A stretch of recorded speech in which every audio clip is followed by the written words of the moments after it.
Okay. Okay. Yes, sir. Yes, go ahead.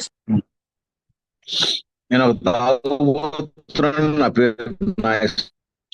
దేవుడి దయ వలన, ఏ దయ వలన, స్పాన్సర్షిప్ సహకారంతో ఈరోజు ఆ మొదటి చుక్క దూరంగా ఉన్న ప్రశాంతంగా ఉంది.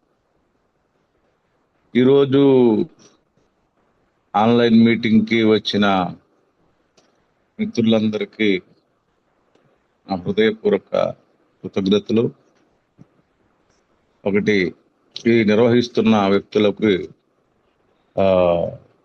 దీని బాధ్యతగా నిర్వహిస్తున్నందుకు వాళ్ళకి ఎంతో హృదయపూర్వక కృతజ్ఞతలు. 3, రేపు ఏప్రిల్ 20, 2009 నేను రిహాబ్లోకి అడుగు పెట్టిన రోజు. అదే నా లాస్ట్ డ్రింక్. 17 సంవత్సరాలు పూర్తి చేసుకున్న సందర్భంగా మీ అందరి సహకారం, ఏ సహకారం, దేవుడి సహకారం, ఫ్యామిలీ సహకారం, స్పాన్సర్లు అందరూ దయ వలన మాత్రమే ఈరోజు నేను ఆల్కహాల్ దూరంగా ఉన్నాను. అన్మేనేజబిలిటీ అంటే ఇది ఆ చిన్నప్పుడు నాకు 2-3 సంవత్సరాల వయసు అప్పుడు మా అమ్మగారు, మా నాన్నగారు కొన్ని కారణాల వల్ల కొంచెం ఎడంగా ఉన్నారు. అప్పుడు నేను మా అమ్మగారి దగ్గర ఉండేవాడిని. మా నాన్న సాయంత్రం పూట వచ్చి ఇట్లా చూసిపోతూ ఉండేవాడు అంట. నేను వచ్చినప్పుడే ఏమైనా కొనుక్కొచ్చి ఇస్తూ ఉండేవాడు తినటానికి. ఒకరోజు రాకపోతే ఇంకా ఆ టయానికి ఆ 2-3 ఏళ్ల వయసు అప్పుడే అంబేటుకుంటూ దేక్కుంటూ రోడ్డు ఎక్కేవాడు. ఆ రోడ్డు ఎక్కి ఎవరో ఒకళ్ళు తీసుకొచ్చి ఇంట్లో వదిలిపెట్టేవాళ్ళు అంట. అట్లా ప్రతిరోజు అలానే చేస్తూనే ఉన్నట్టు. మా అమ్మకి అప్పటి నుంచే నేనంటే ఇసుకు, కోపం స్టార్ట్ అయింది. కొట్టి నన్ను కంట్రోల్లో పెట్టాలని చూస్తుంది. కానీ నేను రోజు అదే తప్పులు చేస్తూ వచ్చాను.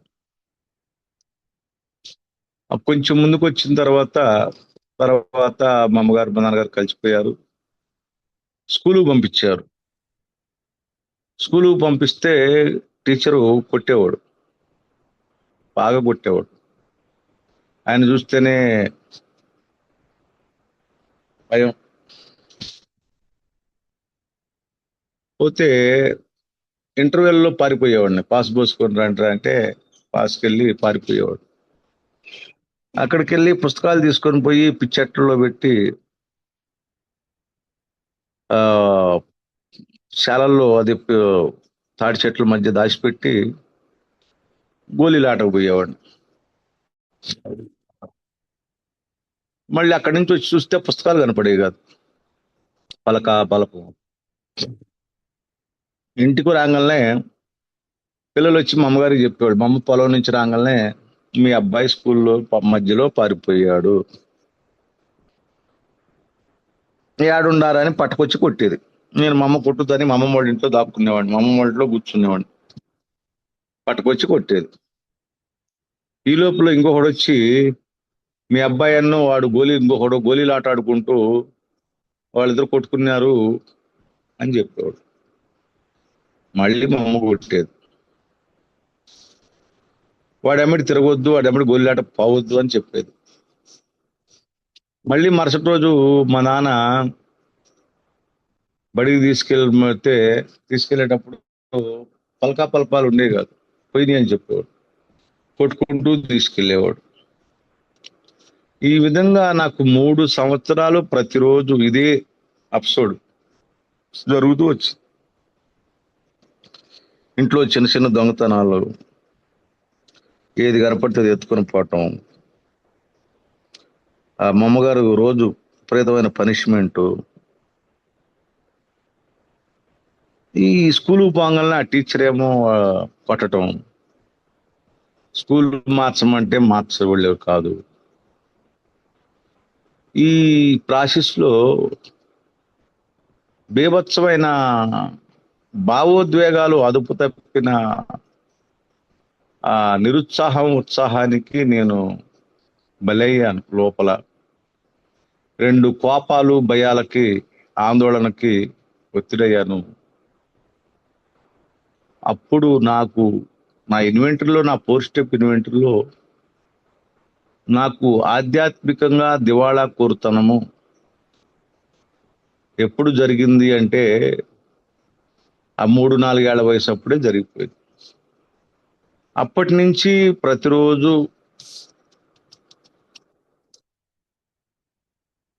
బ్రతకాల్సిన విధంగా నేను బ్రతకలేకపోయాను. స్కూల్కి పంపించేవాళ్ళు, చదివేవాడిని కాదు. కాసేపు చదివిన ఇంట్రెస్ట్ ఉండదు. ఏదో ఊహలు, అందరితో గొడవలు, ఆ పట్లాట్లు, పోస్కోల్ కబుర్లు, టైం పాస్, ఇంట్లో రోజు పనిష్మెంట్. అది తట్టుకోలేక మా వాళ్ళు కాన్వెంట్లు వేశారు. ఆడ అంతే, బాడీ ప్రజెంట్, మైండ్ ఆబ్సెంట్.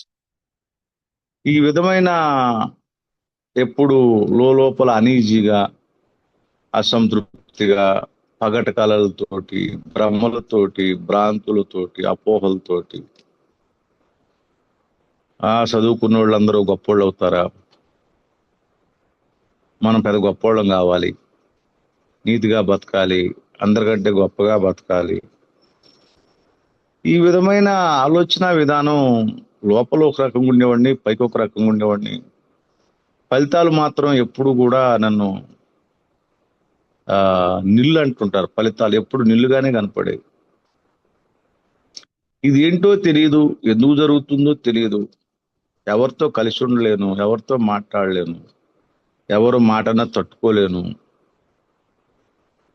నాకంటే బలవంతుడైతే ఒక మాట అంటే లోపల ఉడిగిపోతాను, బలహీనుడైతే వాడి మీద తిరగబడతాను, నేనేంటో ప్రూవ్ చేసుకోవాలని చూస్తాను. ఏదో అనీజీగా ఉండేవాడిని. ఎప్పుడైతే 2-3 స్కూల్స్ మార్చారు, 10th అయిపోయింది. 10th లో ఏదో కాలుకు దెబ్బ తగిలింది, మంచం మీద పడుకున్నా. ఊర కూర్చోవడం ఎందుకని టెక్స్ట్ పుస్తకాలు చదివా, పాస్ అయ్యా, కాలేజీకి వెళ్ళాను. ఆ 10th క్లాస్ ఎగ్జామ్స్ రాసినప్పుడు నా జీవితంలో ఆల్కహాల్ ప్రవేశించింది. నా ఫోర్ స్టెప్ ఇన్వెంటరీలో నాకు కనపడింది ఏంటంటే, నేను చిన్నప్పటి నుంచి కూడా మెంటల్గా, మానసికంగా బీభత్సమైన ఒంటరితనానికి బలైపోయాను. ఎవరితో కలవను, ఎవరితో ఎక్కువగా ఉండను. ఏదో గాలి కబుర్లు, పోసుకోలు కబుర్లు, పైకి ఒక రకంగా, లోపల ఒక రకంగా నటిస్తూ ఉంటాను. అదే థర్డ్ స్టెప్ లో అన్మేనేజబిలిటీ అంటే రాసి ఉంటుంది. మన నటుడు ఈ భావాలతో ఒప్పించబడటం వలన మన నటుడు ఆత్మశక్తి మీద ఆధారపడి నడిపించుకున్న జీవితం విజయవంతం కాలేదు. ఈ విజయవంతం కాలేదు అన్న విషయానికి నా పర్సనాలిటీ ఫెయిల్యూరు నాకు ఊహరాకముందే జరిగిపోయింది. తీరా ఆల్కహాల్ వచ్చినాక అన్ని రకాలుగా దిగజారిపోయారు. చదువు పోయింది, బలవంతం పెళ్లి చేశారు, 2 పిల్లలు. వృత్తి పని చేయాలంటే సరైన చదువు లేదు, వెనకాల ఆస్తులు లేవు, ఏ పని చేసినా అనుభవం లేదు, కుటుంబాన్ని ఎలా బ్రతికించాలో తెలియదు. ఈ విధంగా ఏదో చేసి గొప్పవాడిని కావాలని ఒక భావం, ఏది చేయలేని, ఏ పని సక్రంగా చేయలేని అసమర్థత, ఎన్నో రకాల పనులు చేశా, ఏ పని కంటిన్యూగా చేయలేదు. చిన్నప్పుడు కంటిన్యూగా స్కూల్కి వెళ్ళలేదు, కంటిన్యూగా పుస్తకాలు చదవలేదు. పెద్ద అయినా కూడా ఏ పని సక్రంగా చేసేవాడు కాదు. కానీ కంటిన్యూగా చేసింది ఒకటే, తాగటమే. తాగుడు కోసం డబ్బు సమకూర్చుకోవడం. ఆ 3వ సోపాన మెటీరియల్లో ఆ 3 సందర్భోచిత వాక్యాల కింద రాసి ఉంటుంది. మన నటుడు అంటే జీవితాన్ని జీవితంగా జీవించడం చేతకాని లోపకారిని నేను. దానికి పునాది నాకు 3-4 ఏళ్ల వయసు అప్పుడే ఆధ్యాత్మిక దివాళా కోరుతనం జరిగింది. ఇది నాకు ఈ క్లారిటీ నేను సోపానాలు చేయంగా ఎందుకు నేను చిన్నప్పటి నుంచి అసంతృప్తితో పెరిగాను, అసహనంతో పెరిగాను, అనీజీగా బతికాను, మనశ్శాంతి లేదు, స్థిరత్వం లేదు. సాధారణ మనుషులు ఎలా ఉండాలి, ఆరోగ్యవంతులు ఎలా ఉండాలి,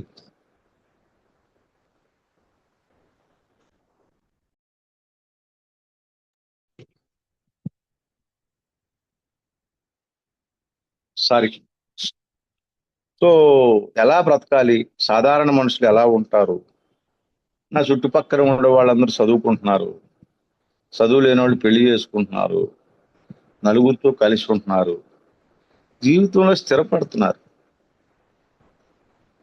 నాకంటే తక్కువ వాళ్ళు, చదువు లేని వాళ్ళు, ప్రతి ఒక్కళ్ళు వాళ్ళకి చెడ్డ అలవాట్లు ఉన్నాయి. కానీ నాకేం జరుగుతుందో నాకు తెలియట్లేదు.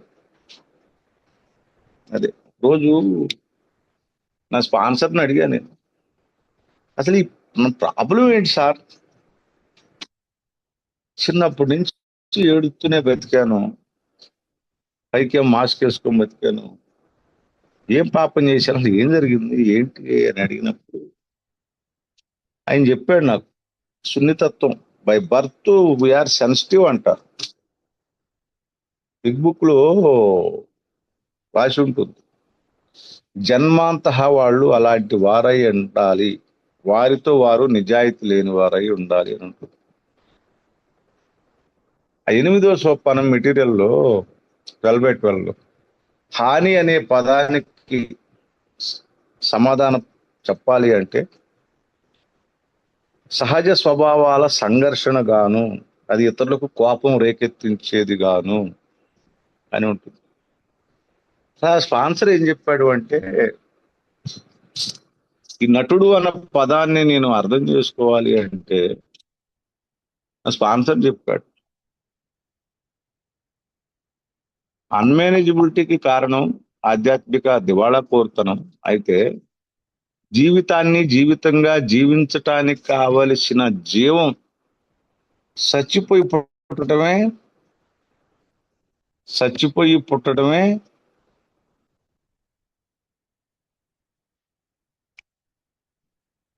చచ్చిపోయి పుట్టాం కాబట్టి మనము చిన్నప్పటి నుంచి అస్తవ్యస్తంగా బతికాం. కాసేపు ఏమన్నా అంతటోడు లేడు, కాసేపు నేను దేనికి పనికిరాను, కాసేపు ఏమో అన్నీ తెలుసు, కాసేపు ఏమేమి తెలియదు. ఇవన్నీ కూడా ఆ పరిస్థితులు కొంచెం బాగుంటే అత్యుత్సాహం, బాగలేకపోతే నా అంత పనికి మాలినోడు లేడు, ఏ పని చేసినా చిన్న సక్సెస్ వస్తే నా అంత వీరుడు లేడు, ఫెయిల్యూర్స్ రాగానే నా అంత ఎదవలేడు. ఇవన్నీ కూడా నా జీవితంలో ప్రతిరోజు ప్రతి విషయంలోనూ నాతో నేను ఎల్లప్పుడూ ఘర్షణ పడుతూ సంఘర్షణకు గురవుతూ ఎల్లప్పుడూ లోపల అసహనం, చికాకు, అసంతృప్తితోటి, భావోద్వేగాలు అదుపు తప్పిన జబ్బుతోటి బతుకుతూ వచ్చాను. ఇది ఆల్కహాల్ వచ్చినాక నా జీవితంలో కొంచెం ఆ నిరంతరం ఏడుపు నుంచి సంథింగ్ తెలియని ఏదో ఒక రిలీఫ్ ఇచ్చింది, కాన్ఫిడెన్స్ ఇచ్చింది, మనశ్శాంతినిచ్చింది, నిద్రగుచ్చింది, ధైర్యాన్ని ఇచ్చింది, కొంచెం గట్టిగా మాట్లాడటాన్ని ఇచ్చింది, అన్నీ ఇచ్చింది. దాన్ని ఇష్టపడ్డాను, ఇక దానికి బానిస అయిపోయాను. ఇక అది నాకు యజమానే కూర్చుంది. అది ఈ విధమైన కాలక్రమంలో నేను రెండంచుల కత్తితోటి నాశనం చేయబడ్డట్టు అన్మేనేజబిలిటీ కాక ఆల్కహాల్ రెండు కలిపి నన్ను రోడ్డు మీద నుంచోబెట్టి, భార్య పిల్లలు దూరం అయిపోయారు, తల్లిదండ్రులు దూరం అయిపోయారు. చివరికి 24 గంటలు తాగుతూనే ఉన్నా. నాకు నిజం చెప్పాలంటే నాకు సరైన ఆదాయం లేదు, కానీ ఎప్పుడూ తాగుతూనే ఉంటా. ఎలా తాగుతానో ఏం చేస్తానో తెలియదు. నేను జీవితంలో డబ్బు సంపాదించి ఇంట్లో దొంగతనాలు, వాళ్ళు అరెస్ట్ చేశారు, ఇంట్లో డబ్బు రానియకుండా కట్టడి చేశారు, బయట స్నేహితుల దగ్గర అప్పులు చేయటం, అది అయిపోయినాయి. ఏదో చిన్న చిన్న పనులు చేసుకుంటూ నాలో ఉన్న అసహనం, చికాకు, అసంతృప్తిని ఆల్కహాల్, గంజాయి తోటి దాన్ని చల్లార్చుకుంటూ వచ్చాను. దాన్నే ఆధ్యాత్మిక ఆకలి అంటారు. కారణం ఆధ్యాత్మిక దివాళా కోరుతాను. అది నిరంతరం నాలో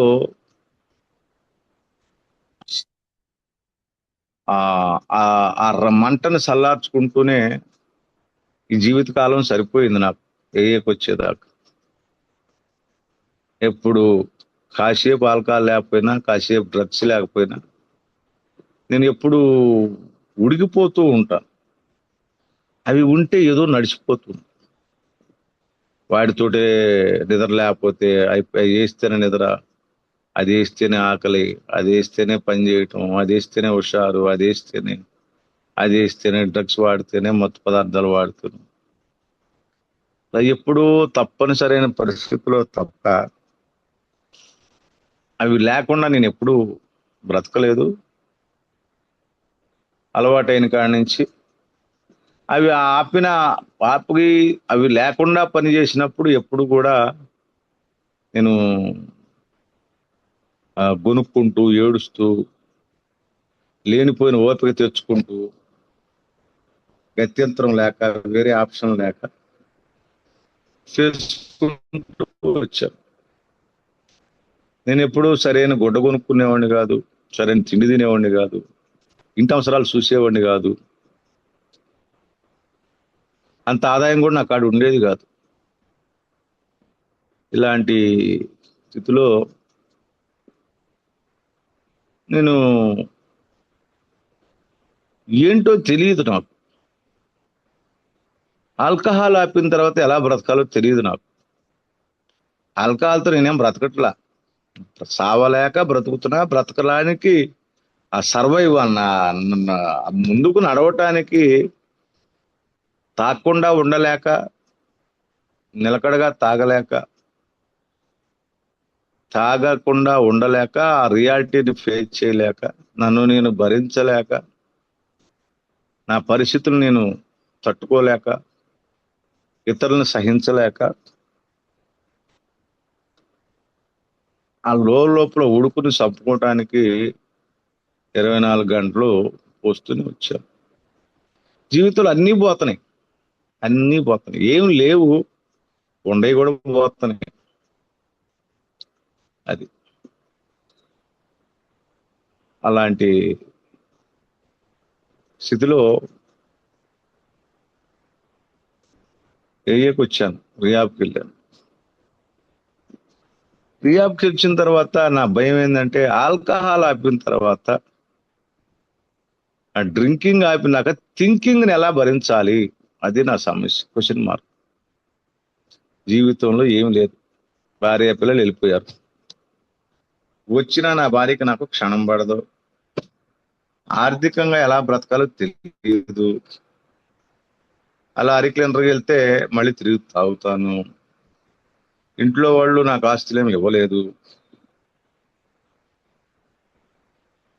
ఏం పని చేయాలో తెలియదు, ఏ పని చేత కాదు, చదువు లేదు, ఆరోగ్యం లేదు, హుషారు లేదు.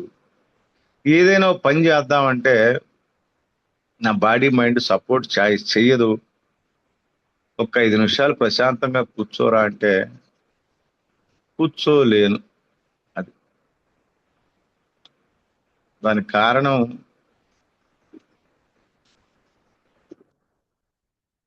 ఆధ్యాత్మిక దివాళా కోరుతాను, నిలకడలేని స్వభావం.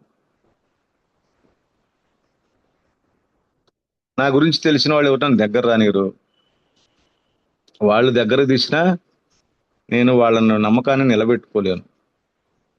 అది అలాంటి ఎప్పుడు కోపాలు భయాలతో రగిలిపోతూ ఉంటా. కాసేపు పేక మేడలు కడుతుంటా, జీవితాన్ని ఎలా నిర్మాణం చేయాలి అని. అలాంటి జీవనం వచ్చిన తర్వాత సరే ఏదైతే ఏమని ఆ సరెండర్ అయినప్పుడు, భగవంతుడికి సరెండర్ అయినప్పుడు, నేను దేవుణ్ణి తాగుడు దూరం ఉంచు, నన్ను బ్రతికించని అడగల నేను. అరే బాబు, చచ్చిపోవడానికి కూడా నాకు శక్తి సాగట్లేదు, నువ్వు దేవుడు కదా, నువ్వు నన్ను చంపేరా బాబు, ఒక పని చేసి పెట్టురా అని అడిగా.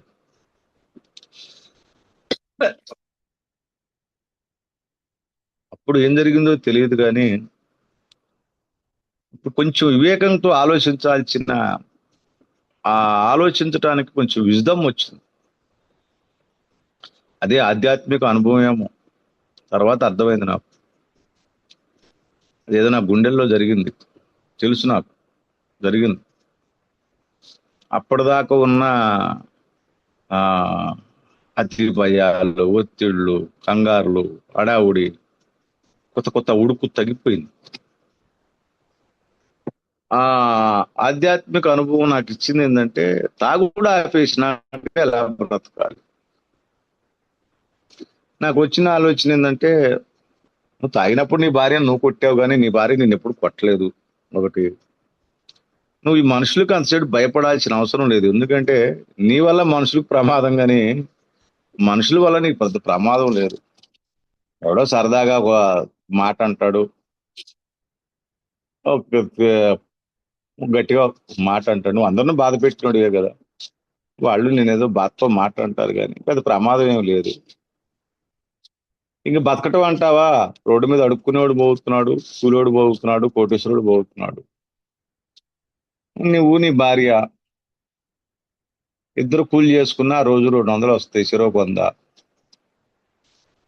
ఇద్దరు మగపిల్లలు, బతకొచ్చు, ఉండటానికి ఇల్లు ఉంది. ఏదో కూలికి పోయినా 100 రూపాయలు వస్తాయి, తాగుడు దూరంగా ఉండటానికి బయట ఏ ఉంది. మనం ఏమైనా చదువున్నోళ్ళం కాదు, ఇంకోటి కాదు. ఎకరం నిమ్మ తోట, ఏటా మంచి పంట అని ఏదో ఉన్నంతలో బ్రతికేయచ్చు అన్న ఒక చిన్న లిటిల్ బిట్ ఆఫ్ ఆ హోప్నిచ్చిందే నా ఆధ్యాత్మిక అనుభవం, ఆ సరెండర్లో నుంచి పుట్టిన ఆధ్యాత్మిక అనుభవం.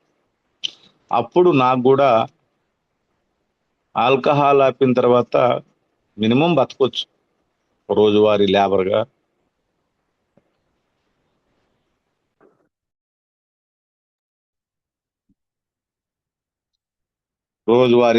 బతకొచ్చు అనే ఒక రకమైన హోప్ వచ్చింది. అక్కడి నుంచి నా జర్నీ స్టార్ట్ అయినప్పుడు నన్ను 2 విషయాలు ఎప్పుడు నన్ను హింసిస్తూ ఉన్నాయి. ఆల్కహాల్ లేకుండా, ఆల్కహాల్ మళ్ళీ తిరిగి తాగుతానని భయం, నీ జీవితాన్ని నువ్వు నడుపుకోలేవు అని ఒక రకమైన భయం. మూడోది, ఆల్కహాల్ మానేస్తే నువ్వు పెద్ద తోపు అయిపోతావు అన్న ఒక రకమైన ఓవర్ కాన్ఫిడెన్స్, అతి విశ్వాసం. వీటన్నిటి మధ్య కొట్టకలాడుతూ వచ్చారు. సో ఏదైతేనేమి నడుస్తూ వచ్చాను, కానీ ఫస్ట్ లో 1 సంవత్సరం 2 సంవత్సరాలు బాగానే నడిచింది, కొద్దిగా పర్లేదు. తర్వాత అసలు సమస్య స్టార్ట్ అయింది. అక్కడి నుంచి 4 సంవత్సరాల పాటు, 3 సంవత్సరాల పాటు రోజు ప్రార్థన, ధ్యానం, పుస్తకాలు, మీటింగ్స్ అన్నీ చేస్తూనే ఉన్నాం, సర్వీస్ చేసుకుంటున్నాం. కానీ ఉపయోగం లేదు. ఏదో తెలియని వెలితి, అప్పుల పాలైపోయాను. ఇంట్లోనా నాకు పెత్తనం లేదు, ఇంట్లో నాకు ఆస్తులు రానియరు, కళ్ళెదురుగా భార్య ఇద్దరు పిల్లలు బతకాలి, ఏందో తెలియదు. అప్పటికి హైదరాబాద్ వచ్చేస్తున్నాను. గుంటూరులో అప్పుల పాలయ్యాను. నా మీద నాకు అసహ్యం. ఆ, ఎందుకు జరిగిందో తెలియదు, ఎలా జరిగిందో తెలియదు, జరిగింది. ఏం చేయాలో తెలియదు. అప్పుడు నాకు ఆ రెగ్యులర్ గా మీటింగ్స్కి వెళ్ళటం బాగా అలవాటు పడిపోయా.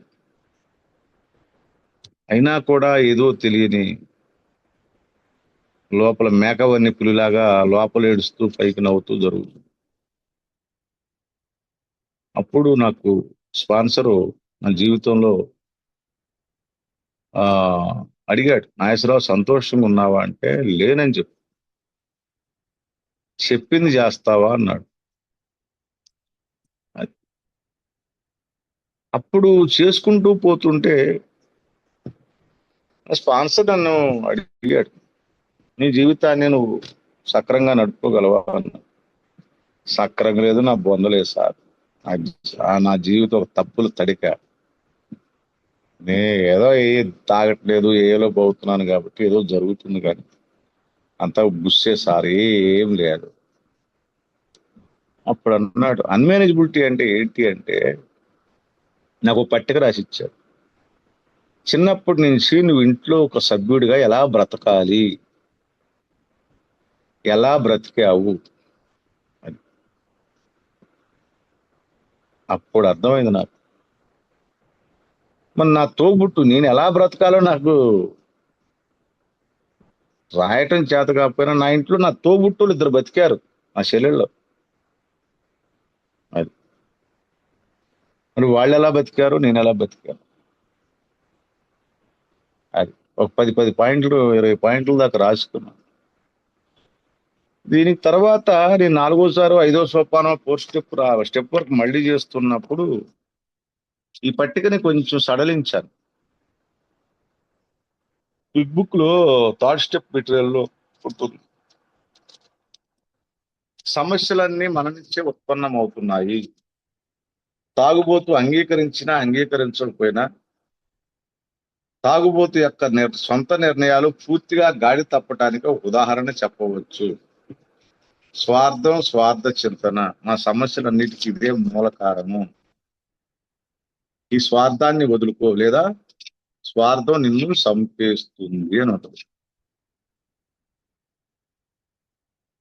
స్వార్థం నిన్ను, మనకు అది తప్పనిసరి, లేకుంటే అది మనల్ని చంపేస్తుంది. అది ఈ స్వార్థాన్ని విడనాడే మార్గం ఏది లేదనిపిస్తుంది భగవంతుడు సహాయం లేకుండా.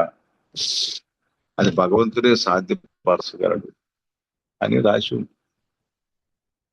అప్పుడు నేను ఆ పట్టికని చిన్న మినహాయింపులు ఇచ్చాను.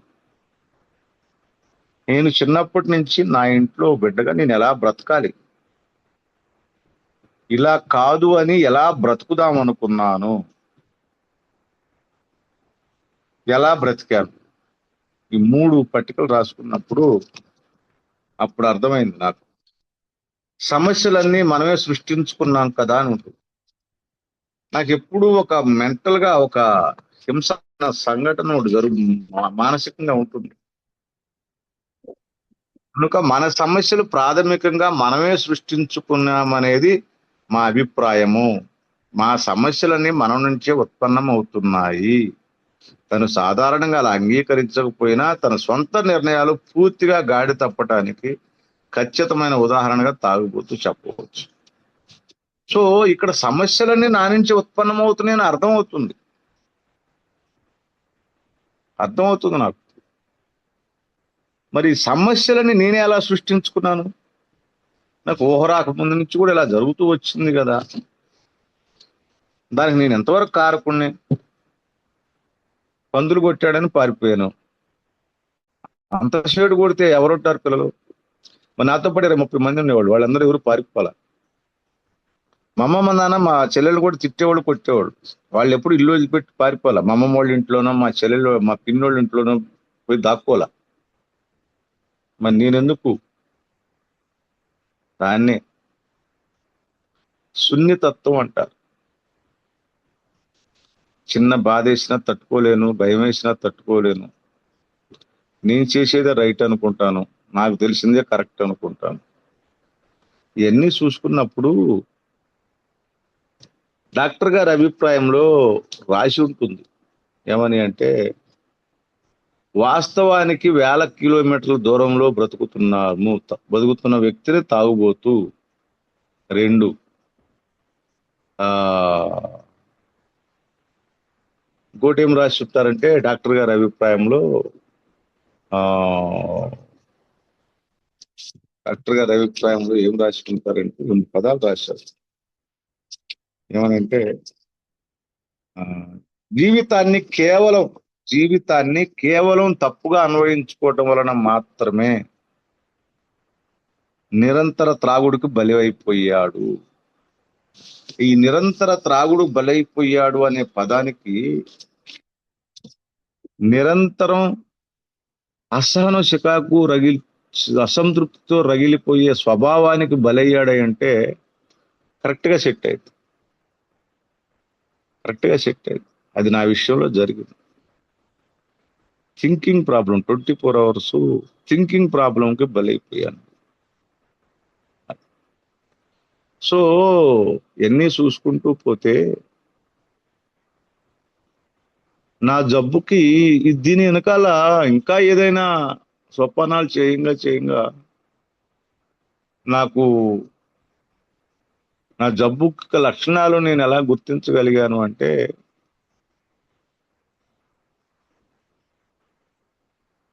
నా ఆలోచించేదానికి, చెప్పేదానికి, చేసేదానికి పొంతన ఉండదు. దీని వెనకాల ఎప్పుడు కూడా ఏదో తెలియని కారణం ఉంది అని చూసుకుంటూ పోయినప్పుడు, ఆ కారణం నాకు మెదడులో ఉంది అని తెలిసినప్పుడు, ఆ మెదడులో ఉన్నది ఆలోచనలను అనుకునేవాడిని నేను కాదు. మెదడనే మాంసం ముద్దలో ఉంది, అంటే శరీరంలో ఉంది. ఆ సమస్య మెదడులో కేంద్రీకృతమై ఉంది. అంటే ఆ మైండ్ సెట్ ఫంక్షనింగే కరెక్ట్ కాదు.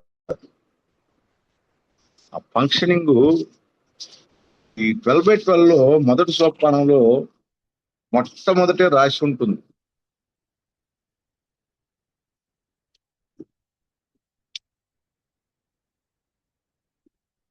మొదటి సోపానం 12/12 లో వ్యక్తిగత శక్తిహీనత అని ఉంటుంది. పూర్తి అపజయాన్ని ఎవరు అంగీకరిస్తారు? వాస్తవానికి బహుశా ఎవరు అంగీకరించరు. దాని తర్వాత ఉంటుంది ప్రతి సహజ స్పందన, అంటే మన ఆలోచనలను స్పందించే విధానం కూడా, ప్రతి సహజ స్పందన కూడా వ్యక్తిగత శక్తిహీనత అనే భావనకు వ్యతిరేకంగా ఘోషిస్తుంది. అది కాసేపేమో నా అంతటోడు లేడు, కాసేపేమో నువ్వు వేదవు, కాసేపేమో నాకు అన్నీ తెలుసు. ఇప్పటికంతే పొద్దున లేచి వాకింగ్ పోదాం అనుకుంటా, అలారం పెట్టుకుంటా, అలారం మోగంగానే ఆఫ్ చేసి కొనుక్కుంటా. అది అంటే ఈ యొక్క ఆలోచన విధానము మెదడులో 2 పార్శ్వాలు. పోదాం అనుకుంటే వద్దంటది, వద్దంటే పోదాం అనుకుంటుంది. నేను మంచోడిని అనుకుంటే నువ్వు పెద్ద ఎదవ అంటది, నువ్వు పెద్ద ఎదవ, నేను పెద్ద ఎదవని అంటే ఓ నువ్వు చాలా మంచోడిరా, నీకు తెలియదురా అంటుంది. ఇది ఏ మనిషికి ఆ మనిషి తన మెదడు మీద, తన ఆలోచన విధానం యొక్క ఫంక్షనింగ్ మీద ఫోకస్ చేస్తే ఆటోమేటిక్ గా అదే అర్థమవుతుంది. సో వ్యక్తిగత శక్తిహీనత అంటే నా అనుభవంలో నేను నేర్చుకుంది, నా గురించి నాకు తెలిసింది ఏంటి అంటే, మెదడు హృదయము కలిసి పని చెయ్యవు. దానికి శరీరం సహకరించదు. మనిషికి 4 రకాల ఆరోగ్యాలు: మానసిక ఆరోగ్యం, శారీరక ఆరోగ్యం, ఆలోచన ఆరోగ్యం, ఇంటలెక్చువాలిటీ హెల్త్ అంటారు. 4 స్పిరిచువల్ హెల్త్. స్పిరిచువల్ హెల్త్ అంటే గుండెల్లో ఉంటుంది. స్పిరిట్ ప్రొడక్షన్ అంటారు. శక్తి జ్ఞానాన్ని అందించేది అది గుండెల్లో ఉంటుంది. మెదడు తలలో ఉంటుంది. ఈ రెండింటి మధ్య సమన్వయాన్ని కోల్పోయిన తర్వాత జరిగిన ఆ మెదడులో ఆలోచన పుట్టి, మెదడులోనే పెరిగి, మెదడులోనే అభివృద్ధి చెంది, మెదడులోనే ఆచరణలో పెట్టడానికి మనము ప్రయత్నిస్తాము. ఆ చెయ్యకముందేమో నీకు అన్నీ తెలుసు ఉంటుంది, చేసి ఫెయిల్ అయిన తర్వాత నీకేమీ తెలియదు అంట. ఈరోజు ఒక ప్రవర్తనలో భార్య అన్నంలో ఉప్పు తక్కువ వేసింది, టక్క నోరు జాలుతాం.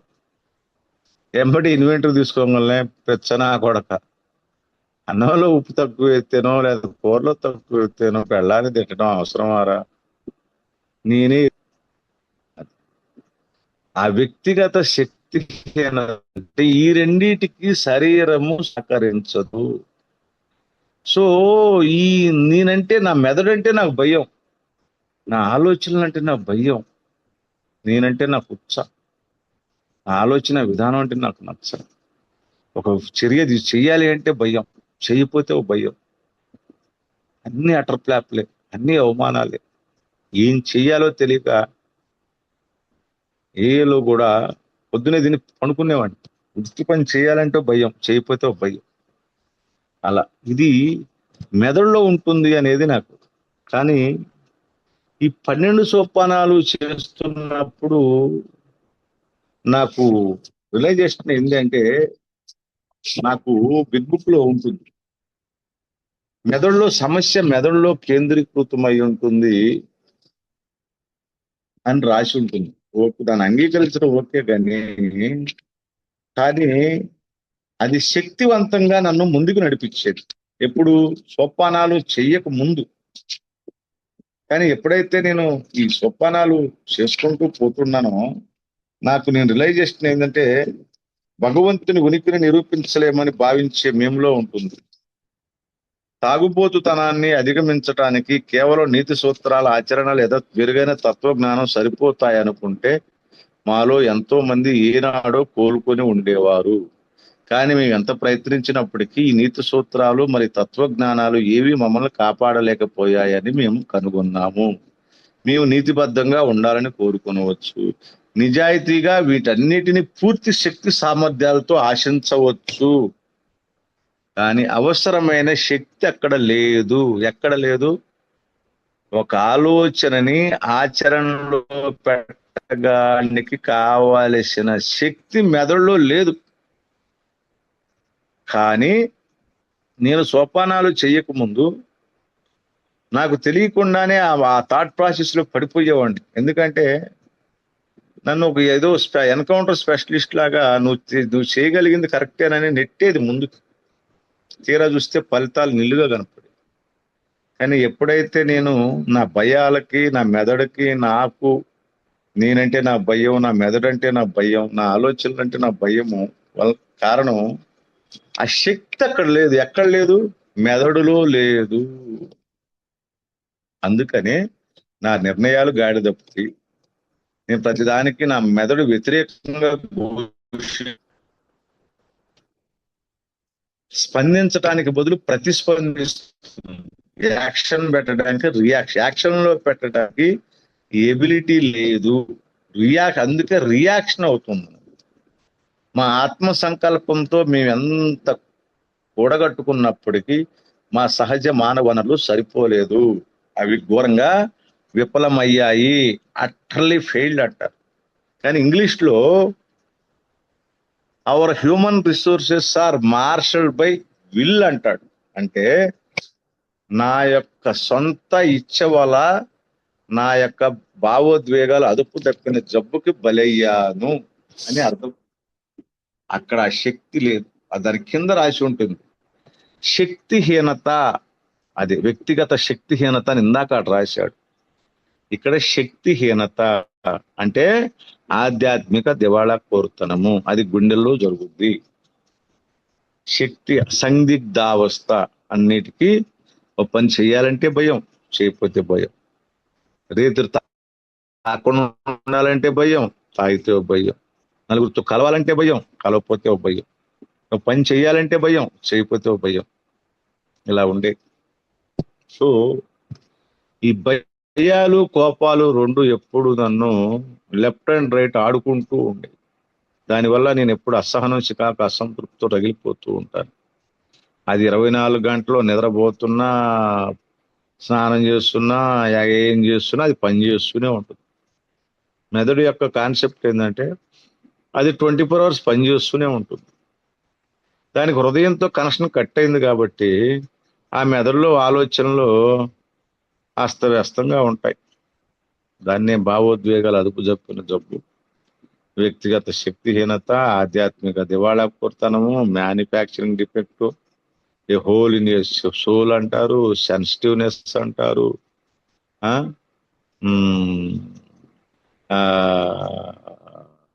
అన్మేనేజబిలిటీ అంటారు, నా బొంద అంటారు, నా బోలే అంటారు. అది ఇవన్నీ నేను సోపానాలు చేయంగా నాకు ఇలా ఉంటుంది అన్న సంగతి కూడా నాకు తెలియదు. కానీ నేను ఎప్పుడైతే 4 స్టెప్ చేసేటప్పుడు అయ్యాల డైలీ రిఫ్లెక్షన్ లోనే ఎక్కడో చదివాను, ఎక్కడో లిటరేచర్లో క్లియర్గా ఉంటుంది. భగవంతుణ్ణి మన జీవితంలోకి రానియకుండా మన స్వయం నిర్ణయాధికార శక్తి అడ్డుపడుతుంది అని. అది అంటే నేను చూసుకున్నప్పుడు 4 స్టెప్ రాస్తున్నప్పుడు నా వెనకాల ఏదో ఒక శక్తి కనపడింది. ఇంత చెత్తున్న జీవితం, క్షణం మనశ్శాంతికి పనికిరాని ఆలోచన విధానం, స్వార్థం, నీచత్వం, స్వకేంద్రీకృత మనస్తత్వం, చిల్లర వేషాలు, చిల్లర బుద్ధులు, తప్పుడు కథలు, ఆల్కహాలు, గంజాయి జీవితం. అసలు ఎట్ట బతికావురా బాబు అన్నప్పుడు అని అనుకున్నప్పుడు నా వెనకాల ఒక శక్తిని నేను చూశా. అది ఒక శక్తిని ఇప్పుడు కూడా నాకు బాగా గుర్తు, ఏ మాత్రం మర్చిపోలా. ఎందుకంటే ఈ జీవన మరణ సమస్యతో నేను ఏడుస్తున్నా, బతకలేక సావలేక బతుకుతున్నా. చూసినప్పుడు ఆహా ఈ తర్వాత ఎప్పుడుకో లిటరేచర్ చదవంగా నా జీవితంలో దేవుడు అనే పదాన్ని, నా వ్యక్తిగత దేవుణ్ణి నేను బయట పెట్టాను. అది ఎప్పుడు జరిగిందంటే 3వ ఏటే జరిగింది. అందుకే ఆ రోజు నుంచి ఆ క్షణం దాకా అలాగనే ఏడుస్తూనే బతికాను. తాగినా తాకపోయినా, ఏలో ఉన్నా బయట ఉన్నా, ఏం చేసినా జరుగుతూ వచ్చింది. తర్వాత ఎప్పుడో నాకు ఈ సోపానాలు సాంప్రదాయాలు చేయంగా 9వ సోపానం 2వసారి చేసినప్పుడు, అమెండ్స్ చేసిన తర్వాత ఒకరోజు నాకు కూర్చొని మార్నింగ్ పూట భగవంతుడిని నేను ఒకే మాట అన్నా, భగవంతుడా ఈ రోజు నిద్ర లేగటానికి నాకు శక్తి నువ్వు, ఓపిక లేదురా, శక్తి నువ్వురా అన్నప్పుడు ఆ వెనకాల నేను చూసిన ఆ శక్తి, ఆ రూపం తర్వాత నాలోకి ఎలా ప్రవేశించిందో అది నాకు తెలియదు. కానీ నేనంత అది దాని గురించి మాట్లాడే పనివాడిని కాదు. కానీ నా గుండెల్లో అది సంపూర్ణంగా ప్రవేశించడం నేను గుర్తించాను. ఆ రోజు నుంచి ఈ రోజు వరకు క్షణం తీరిక లేకున్నా, క్షణం కూడా అనుమానం లేకుండా ఆ శక్తి నాలో, ఆ రూపం నాలో శక్తిని ఉత్పత్తి చేస్తుంది. అంటే సోపానాలు చేయంగా నాలో ఉన్న నేను గొప్ప, నేను ఎదవ అని రెండు భావాలు నన్ను వదిలేసినప్పుడు, నాలో ఉన్న ఇగో డిఫ్లేషన్ అయినప్పుడు, ఇన్ఫ్లేటెడ్ ఇగో డిఫ్లేషన్ అయినప్పుడు, ద్వంద్వ ప్రవృత్తి క్లీన్ చేయబడ్డప్పుడు, అక్కడ సెల్ఫ్ సెంటర్నెస్ పోయినప్పుడు గాడ్ సెంటర్నెస్ అయ్యింది. అందుకే సమస్య గాడ్ సెల్ఫ్ సెంటర్నెస్. ఇంగ్లీష్లో స్టూల్స్ అండ్ బాటిల్స్ లో ఒక స్టేట్మెంట్ ఉంటుంది, self centreness opposes all spiritual principles అంటారు.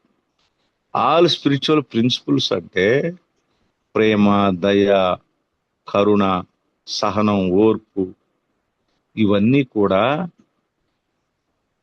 సెల్ఫ్ సెంటర్నెస్ భావాల వలన నాలో అవి కప్పేయబడ్డాయి. అంటే ఆధ్యాత్మికంగా దివాళొచ్చాను. అది ఎప్పుడైతే ఈ సెల్ఫ్ సెంటర్నెస్ భావాల నుంచి అయ్యానో అప్పుడు గాడ్ సెంటర్నెస్ అయ్యాను. అంటే మళ్ళీ నా హృదయంలో నా వ్యక్తిగత దేవుడు, ఆయన హీఈస్ మై పర్సనల్ సంబంధం లేదు. అది వచ్చి నా గుండెల్లో మళ్ళీ అదే ప్లేస్ లో కూర్చుంది. ఆ భావం అది నా గుండెల్లో నుంచి బయటికి ఎప్పుడో 3 ఏళ్లప్పుడు బయటికి పోయింది. కానీ నన్ను అంటిపెట్టుకునే ఉంది. చిన్నప్పుడు కానీ, తాగేటప్పుడు కానీ 100 సార్లు చచ్చిపోవాలా, పెద్ద పెద్ద తప్పులు చేశాను, చాలా సమస్య వరకు వెళ్ళాను. కానీ ప్రతిసారి బయటేసి నడిపించుకుంటూ వచ్చింది. ఈరోజు నేను ఈ మాట్లాడిన నా బిలీఫ్ సిస్టంలో నాకు జరిగిన విషయాల్లో మీకు ప్రామాణికము, 12/12 ప్రామాణికము, స్పాన్సర్లతో పనిచేయటం, ఈ 4 ముఖ్యం. నేను కోలుకోవటానికి వేరే నాకు పెద్దగా అవసరం లేదు. సో ఈరోజు ఆ 12వ సోపానంలో చెప్పినట్టు ఈ సోపానముల ఫలితంగా ఆధ్యాత్మిక చైతన్యం పొందినందువలన అంటాడు. ఆధ్యాత్మిక చైతన్యం అలా జరిగింది నాకు. సో అన్మేనేజబిలిటీ అనేది ఏంటంటే భావోద్వేగాలు నిలకడగా ఉండవు. అది కానీ జీవితం ఏది అక్కడ ఆగదు, నడుస్తూ. కానీ ఈరోజు పరిస్థితులు ఎలా ఉన్నా, వ్యక్తులు ఎలా ఉన్నా, వ్యక్తిత్వాలు ఎలా ఉన్నా, నా జీవితం నేను నడుపుకోకూడదు. ఆ నడుపుకునే సామర్థ్యం నాకు ఊహరాకముందే పోయింది. రిజల్ట్ ఏంటంటే, సత్యం ఏంటంటే, నా సొంత జీవితాన్ని నా స్వశక్తితోటి నడుపుకునే సామర్థ్యం ఈ జన్మకు నాకు రాదు. నడుపుకుంటే ప్రమాదము. అందుకనే నా జీవితాన్ని లోపల ఉన్న నా స్పిరిట్, నా పర్సనల్ గాడ్ నాలో పూర్తిగా నాపై ప్రభావితం చూపించి నా జీవితాన్ని, నా ఇచ్చను, నాలో ఉన్న చెత్తంతా తీసేసి రికవరీ పరంగా, సోబరైటీ పరంగా, స్వేచ్ఛగా, ప్రశాంతంగా, ఆనందంగా, ప్రయోజనకరంగా, నిజాయితీగా, పద్ధతిగా జీవితాన్ని జీవితంగా జీవించాలి అంటే ఆ జీవితంలో ఆ జీవం నాలో నిరంతరం పనిచేస్తూనే ఉండాలి, అంతులేనంత ప్రొడ్యూస్ అవుతూనే ఉండాలి. అప్పుడే జబ్బు లక్షణాలు 4: అసహనం, చికాకు, అసంతృప్తి, పర్యవసానంగా యూజ్లెస్ క్యాండిడేట్ అంటారు, నిరుపయోగమైన వ్యక్తి. అతిగా తింటాం, నిద్రపోవటం, టైంపాసు, వాట్సాప్లు, వంకాయలు, ఇతర చెడు వ్యసనాలు, టైంపాస్గా గొనుక్కుంటూ, తిట్టుకుంటూ ఏదో నడిచేస్తాం. అది కాదు. ఆ అసహనం, చికాకు, అసంతృప్తి, ఉపయోగం లేని వ్యక్తిగా బతకటానికి వ్యతిరేకంగా ఈ ఆధ్యాత్మిక చైతన్యం జరిగినాక నా జీవితాన్ని నేను నడుపుకోకుండా స్పాన్సర్ సహకారంతో నేను జీవితాన్ని నడుస్తూ ఉంటే నాలో ఉన్న మెదడు పనిచేయటం అనేది ఆగిపోతుంది, సెల్ఫ్ ఫీల్ ఆగిపోతుంది. అప్పుడు నా హృదయం పనిచేస్తుంది బాగా. నా హృదయము స్పిరిట్ ప్రొడ్యూస్ అవుతుంది. ఆ స్పిరిటే నా శక్తి. జీవితాన్ని జీవితంగా జీవించటానికి కావలసిన జీవము పునరుత్పత్తి అయ్యింది. తిరిగి మనం పునర్జన్మ ఎత్తాము అంటారు. అదే.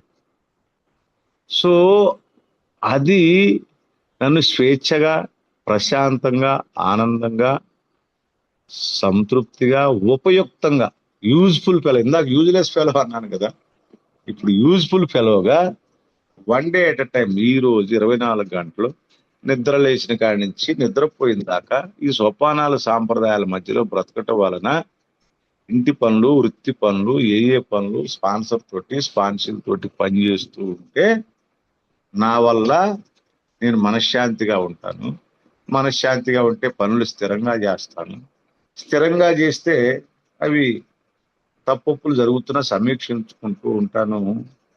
ఈరోజు జీవితాన్ని జీవితంగా జీవిస్తూ ఉంటాను.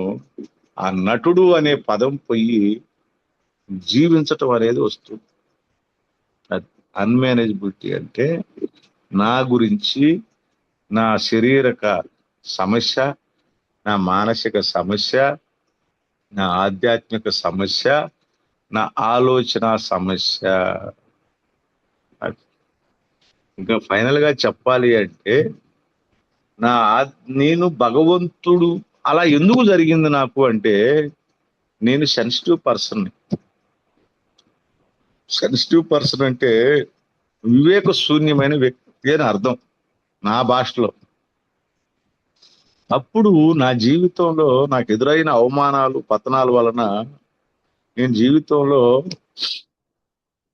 అంతులేనంత డబ్బు సంపాదించాలి, అధికారంతో దీన్నో శాసించాలి, ప్రపంచంలో అందరికంటే గొప్పోడిని కావాలి, నేను తలుసుకుంటే ఏమైనా చెయ్యాలి, నాకు ఓటమి వద్దు, నేను జీవితాన్ని అర్థవంతంగా జీవించాలి, గొప్ప ప్రయోజకుడు కావాలి అని ఊహించుకున్నా. ఆ ఊహనే నేను ఆచరణలో పెట్టాలి అనుకున్నా. బతికితే అలాగనే బ్రతకాలి, అందరికంటే నేనే గొప్పోడిని కావాలి అన్ని విషయాల్లో.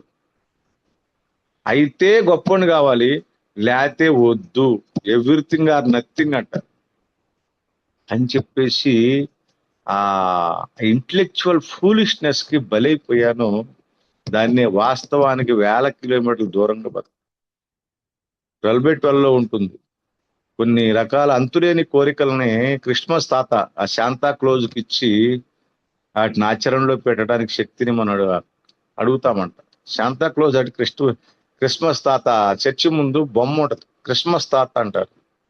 వాడు దేవుడా? అదో బొమ్మ. నేను అలాగనే బ్రతికాను. అయితే అలా బ్రతకాలి, లేకపోతే ఏది వద్దు. అది అంటే అలా బ్రతకలేకపోయాను,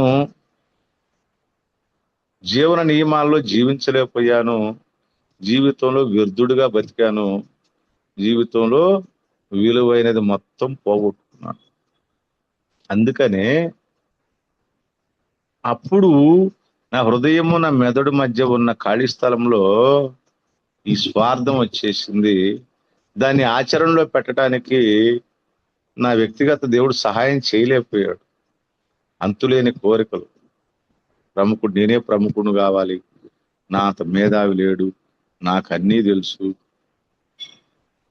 నేను తలుచుకునే డబ్బు సంపాదించాలి, అడ్డంగా సంపాదించాలి, అందరికంటే ఎక్కువ సంపాదించాలి.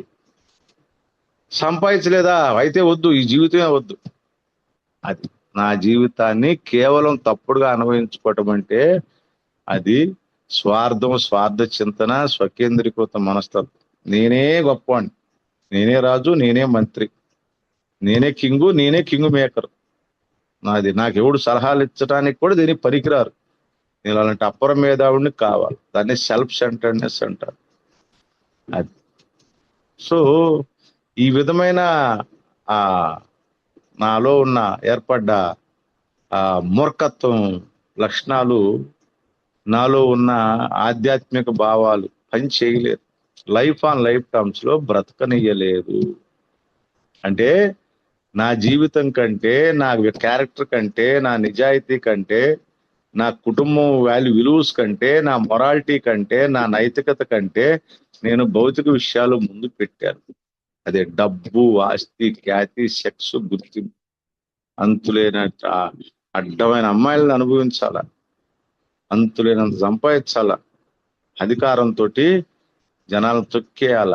నేను తలుసుకుంటే ఏమైనా చేయగలను. అసలు నా అంత మీద పుడతాడా? ఇవంతా ఓవర్ కాన్ఫిడెన్స్ గురయ్యాను. ఇందాక చెప్పాను కదా, ఎలా బ్రతకాలి, ఇలా కాదు అని ఎలా బ్రతుకుదాం అనుకున్నా ఇలా ఫలితాలు ఎలా ఉన్నాయి. రోజు తాగటం, సిగరెట్లు, బీడీలు, ఇంట్లో దొంగతనాలు, అబద్ధాలు, స్కూల్ ఎగ్గొట్టటాలు, పారిపోటాలు, కనపడదానికి లవ్ లెటర్లు రాయటాలు,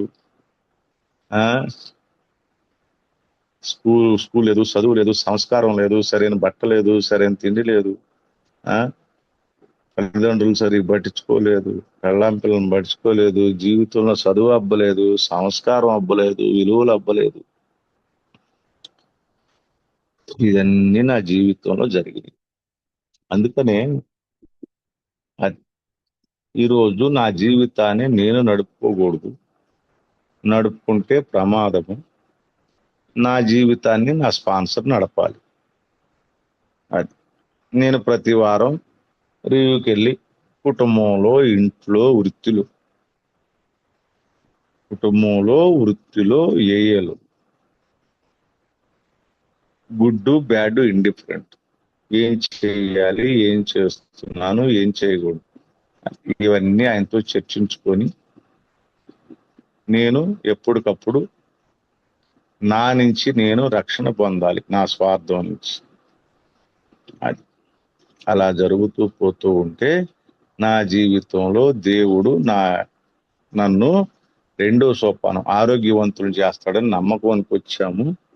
ఆయనకి నా జీవితాన్ని అప్పు చెప్తే ఆయన నా జీవితాన్ని నడిపిస్తాడు. నేను అర్థం చేసుకున్న దేవుడు. ఇది బై బర్త్ డిసీజు నిరంతరం పనిచేస్తూనే ఉంటుంది. జబ్బు ఎప్పుడు షుగర్ ఉన్నోడికి షుగర్ బాధ్య టాబ్లెట్లు ఎత్తే అదుపులో ఉంటుంది, ఆరోగ్య సూత్రాలు పాటిస్తే అదుపులో ఉంటుంది. అంతే, కొంచెం నిర్లక్ష్యం వహిస్తే అది మళ్ళీ పెరుగు. ఇది మనిషిని నిర్వీర్యం చేస్తుంది, నిరంతరం పనిచేస్తూనే ఉంటుంది. ఈ జబ్బు వల్ల నేను ఏమీ చేయలేను, ఈ జబ్బు పెరుగుతూ పోతుంది, ఇది మానవ శక్తి, ఇది పనిచేయదు. అర్థమైందా? నా జీవితాన్ని నేను సరి చేసుకోలేను. ఓ జబ్బు పడ్డ వ్యక్తి తన జీవితాన్ని తను సరి చేసుకోగలడా? లేదు. అలాగనే ఒక రోజు తన రోగాన్ని తను నయం చేసుకోలేడు. మానవ మాతృడు ఎవడు సాయం చేయలేడు. దీనికి మెడిసిన్ లేదు, దీనికి గుర్తింపు లేదు. అన్రికాగ్నైజ్డ్ డిసీజ్ అంటారు. ఆల్కహాలిజం ఈజ్ ఏ అన్రికాగ్నైజ్డ్ డిసీజ్ అంటారు. ఇది పెరుగుతూ పోతుంది, నిరంతరం పనిచేస్తూనే ఉంటుంది. నీ జబ్బు పట్ల నువ్వు బాధ్యత తీసుకోకపోతే నీ జబ్బు నిన్ను అంతం చేస్తుంది. తిరిగి తాకపోయినా సూసైడ్ చేసుకొని చచ్చిపోతుంది. జీవితంలో 2 అడుగులు ముందుకు అభివృద్ధి, 4 అడుగులు వెనక్కి, 2 అడుగులు ముందుకి, 4 అడుగులు వెనక్కి. తీరా ఏంటంటే క్వాంటిటీ పెరుగుతుంది, సో తాకుండా ఉంటాము, అని క్వాలిటీగా బతకలేము. అది దీనివల్ల లోపల పార్ట్స్ దెబ్బతింటుంటాయి. షుగర్లు, బీపీలు, liver failures, kidney failures, mental torture మనం నేర్పిస్తుంది. అదే తాగుడు మానేశాడు కానీ వీడు తాగుబోతు లక్షణాలు ఏం బాగాలేదురా బాబు అంట. సో నా జీవితాన్ని నేనే, నా సొంత నిర్ణయాలు, నా సెల్ఫ్ విల్లు నాకు ప్రమాదము. బాండేజ్ ఆఫ్ సెల్ఫ్ అంటారు. అది ఇదంతా బిల్లు గారు చెప్పాడు. చెత్తరా ఇదంతా, తీసేరా బాబు అంటాడు. ఆ చెత్త అంటే నాకు ఇష్టం. అది అందుకే చెత్త నా కొడుకులు అయిపోతాం మనం. చెత్త నా కొడుకుని చేసింది అది. నాగేశ్వరరావు అంటే చెత్త నా కొడుకు అని అర్థం. ఆల్కాలిక్ కాదు, ఆల్కహాల్ దేవని తాగాం, ఉచ్చబోసాం, దాని ఏమన్నబ్బా, చెప్పుకుంటూ పోతే చాలా ఉంటది అన్మేనేజబిలిటీ గురించి. టైం అయింది. ఓవర్ టు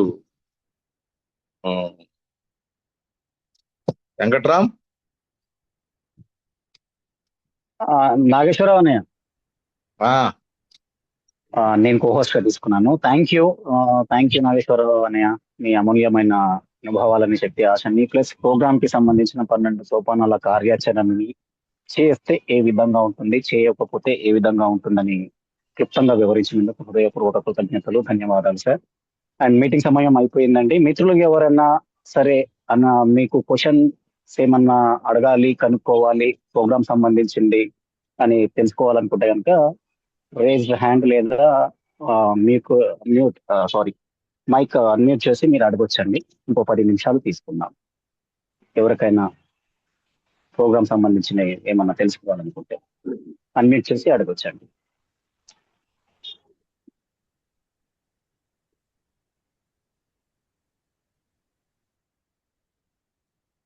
మిత్రుల్లో ఎవరికైనా సరే ఎలాంటి క్వశ్చన్స్ ఏమన్నా ఉంటే ఖచ్చితంగా అడగొచ్చు. ఎందుకంటే ఈ ప్లాట్ఫామ్ పైననే మనం ఏదైనా సరే ఆల్కహాలిక్స్ సంబంధించిన సోపానాల కార్యాచరణని కానీ మీకు వచ్చిన ఏ డౌట్లైనా సరే అడిగి మీరు తెలుసుకోవచ్చు. తెలుసుకుంటేనే దానికి సంబంధించి మీకు అడగండి. నా పేరు వెంకటయ్య. ఒకసారి ఇండియాలో క్వశ్చన్ ఏంటండి? క్వశ్చన్ ఏంటంటే ఏం లేదు సార్, కొంచెం నాకు ఈ తాగుడు విషయం వల్ల ఏంటంటే మనం ఒక 20 రోజులు 10 రోజులు మంచిగా ఉన్న తర్వాత మళ్ళీ కూడా ఎట్లా అవుతుందంటే దానికి ఏంటి ఒక కుక్క ముట్టుకున్న తర్వాత మనకు వారం 10 రోజులు అయ్యే దానికి ఏం అర్థం అవుతలేదు దాంతో. అట్లా అది దాని క్వశ్చన్ ఎట్లా దానికి మొత్తానికి మానేయాలనేది దానికి మన దానికి అట్లని కాదు. కాకపోతే ఒక ఒక సుఖం ముట్టుకున్న తర్వాత ఇక అది అయితలేదు సార్. నాకు ఒక వారం రోజుల దగ్గర కూడా అదే పద్యం అవుతుంది. దాని క్వశ్చన్ అంటే ఎట్లా సార్? ఓకే. ఏం పేరు మీ పేరు? నా పేరు వెంకట్ యాదవ్ సార్. ఆ, వెంకట్ యాదవ్. ఏ ఊరు మీది? మాది ఇక్కడ నగూరు. మరి మీకు మీటింగ్స్ ఉన్నాయా? మీటింగ్స్లు ఇంటున్నా, ఇంతకుముందు నిన్న ఒక 20 రోజులు ఉన్నా. కాకపోతే ఇక్కడ మన ఫిజికల్ మీటింగ్ ఉంటే వచ్చిన. కాకపోతే మధ్యలో రీసెంట్ గా ఒక 20 రోజులేమో అంటే మీటింగ్ కాలేదు. ఒక రోజు కంటిన్యూ, ఒక రోజు తాగా. ఇప్పుడు ఉంది ఇక అది కంటిన్యూ అదే అయిపోయింది అన్నట్టు. సరే సార్, ఇప్పుడు ఒకటండి, మేము రెగ్యులర్ గా ఇప్పుడు నేను ఏఏకి వచ్చిన కొత్తలో మా మీటింగ్ ప్లేస్ నాకు 40 కిలోమీటర్లు. నేను వారానికి ఒక మీటింగ్ ఖచ్చితంగా వెళ్ళేవాడు. అప్పుడు వారానికి ఒకటే ఉండేది గుంటూరులో.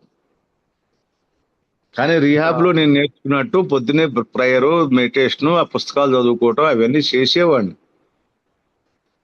వాళ్ళందరూ అక్కడ గుంటూరు వాళ్ళు యానివర్సరీకి వెళ్ళేవాళ్ళు. నేను ఆ మిత్ర బృందంలో ఒక మెంబర్ని కలిసిపోయాను.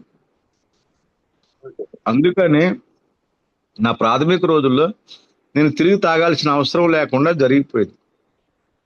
మీరు చేస్తున్నది ఏంటంటే టెంపరీగా ఏదో 10 రోజులు వారం రోజులు ఆన్లైన్ మీటింగ్లోకి వస్తున్నారు. మీకు ఫిజికల్ మీటింగ్ లేదు, అవునా?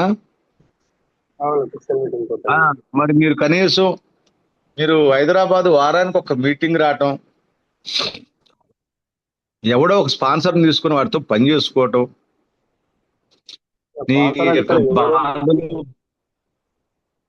అదే సార్. ఇప్పుడు మీరు ఎక్కడో రియాబ్ లోంచి బయటికి వెళ్ళారా? అదే తెలియదు మీకు, ఏ మెంబర్స్ ఎవరు తెలియదు, అసలు ఏ మీటింగులు జరుగుతాయి అన్న సంగతి మీకు తెలుసో తెలియదో తెలియదు. ఆ మీటింగులకు మీరు హాజరు కాదు. ఏదో 4 మీటింగుల్లో ఆన్లైన్లో 4 ముక్కలు వినేసి మొదటి సుఖ ప్రమాదకరం ఇవి అన్ని మానేసి ఏదో నీ యొక్క స్వశక్తితో ఆపుదామని చూస్తున్నావు. అది కావట్లేదు.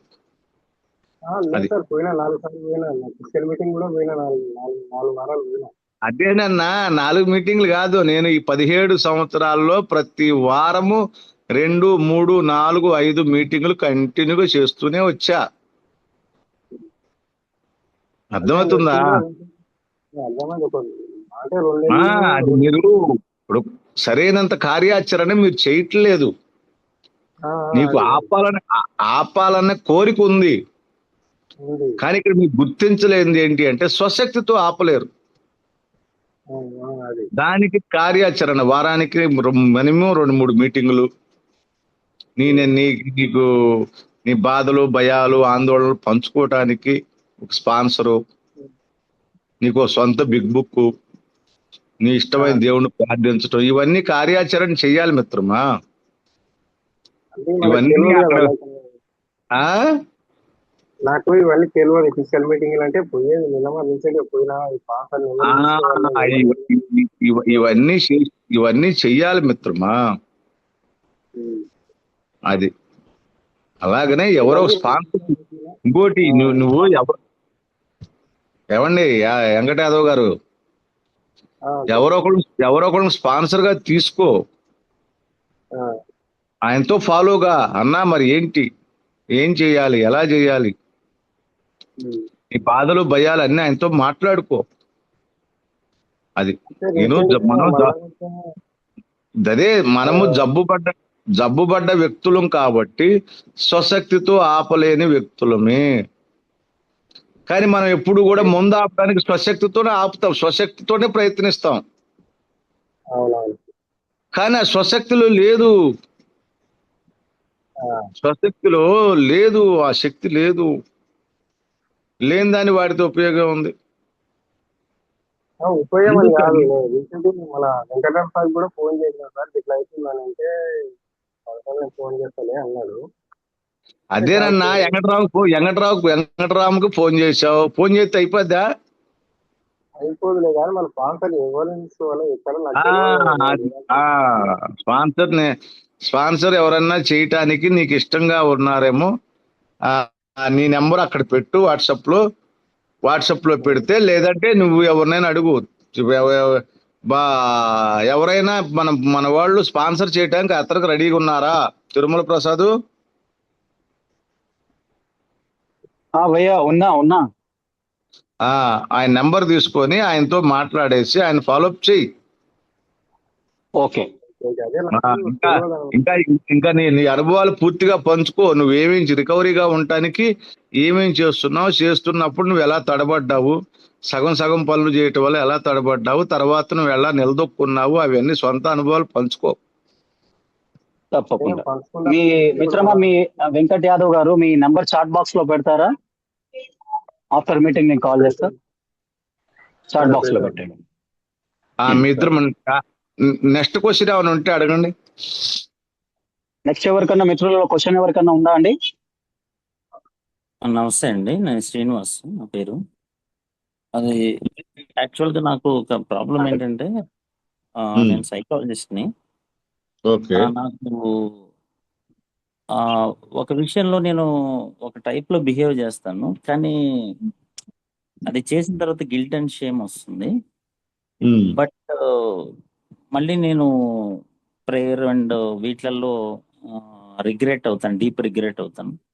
బట్ అది 1 వీక్ ఆర్ 15 days తర్వాత అగైన్ మళ్ళీ నేను అది నేను చేసేస్తాను మళ్ళీ. అది I can't able to speak what is that.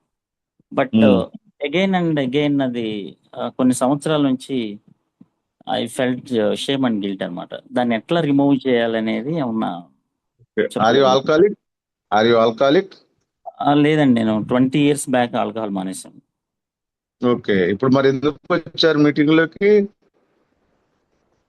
నేను యాక్చువల్గా అంటే ఎట్లా ఉంటుంది జస్ట్ ఒకసారి చూద్దామని వచ్చాను.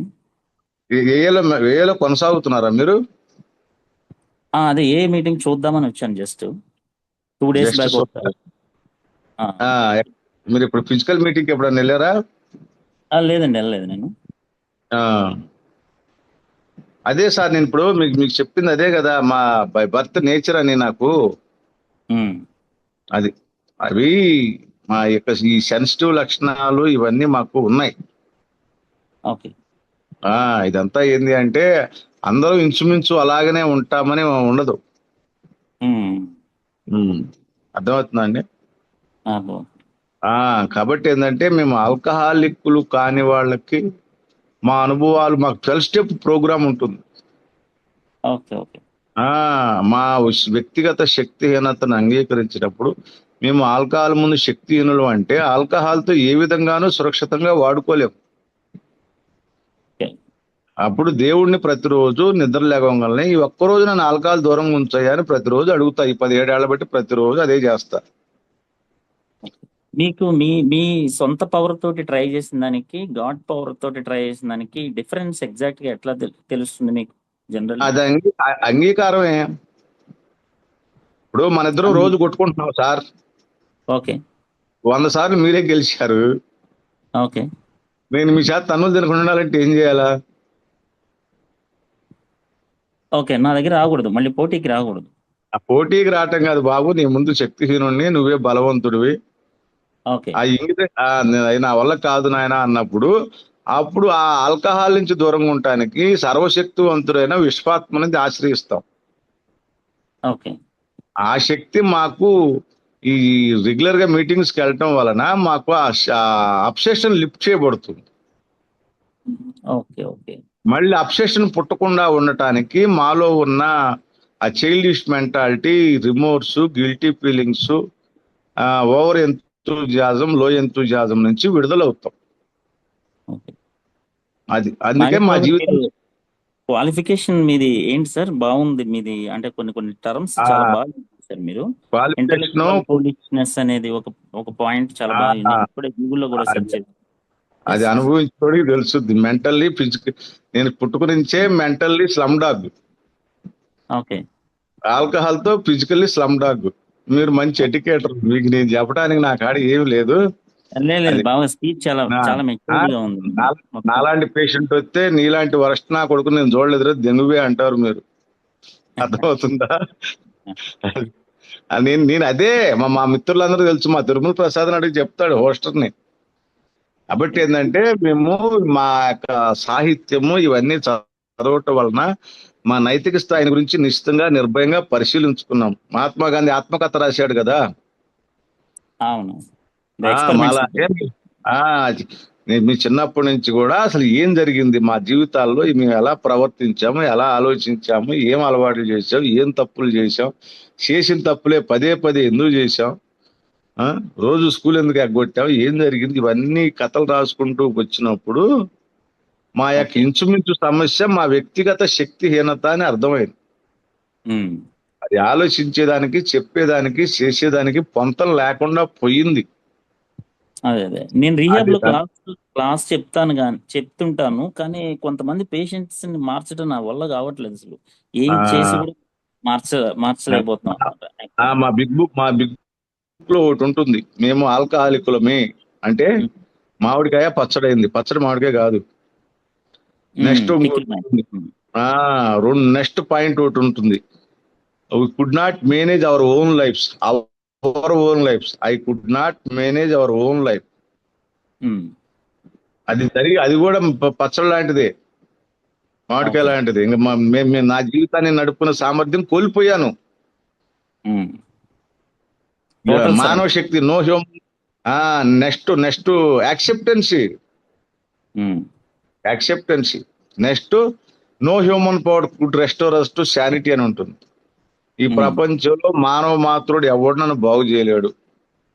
నేను మానవుడే, డాక్టర్ మానవుడే, పాస్టర్ మానవుడే, మత పెద్ద మానవుడే, పోలీసోడు మానవుడే. అర్థమైందా? నెక్స్ట్ కూడా మానవుడే, అందరు మానవుడే, స్పాన్సర్ ఆల్సో మానవుడే, ఓన్లీ అందరు మానవుడే కదా. అయితే భగవంతుడిని ఆశ్రయిస్తే తను చెయ్యగలడు, చేసి ఉండేవాడు అంటారు. అయితే ఇక్కడ మీరు స్పాన్సర్ అనే పదం మీరు వాడారు కదా. స్పాన్సర్ ఎవరంటే అదే మార్గంలో నడిచే నాకు నచ్చిన ఒక వ్యక్తి. నా ఎనానిమిటీ కాపాడేవాడు. ఆయన నడక నాకు నచ్చింది. ఆయన గతంలో ఇలా ఉన్నాడు, ఇప్పుడు ఇలా మారాడు. ఇలాంటి మార్పు నాకు కావాలి అని నేను అట్రాక్షన్ ఆయన దగ్గరకు పోయాను. అది ఆయన కూడా 12 సోపానాలు, 12 సాంప్రదాయాలే. అదే మార్గంలో ఆయన నిరంతరం పని చేసుకుంటూ 24 అవర్స్ థింకింగ్ ప్రాబ్లం మీద 24 అవర్స్ రికవరీ చేసుకుంటూ 24 అవర్స్ ప్రోగ్రామ్ చేసుకుంటూ స్వేచ్ఛగా ఆనందంగా ప్రశాంతంగా బతుకుతున్న వ్యక్తి.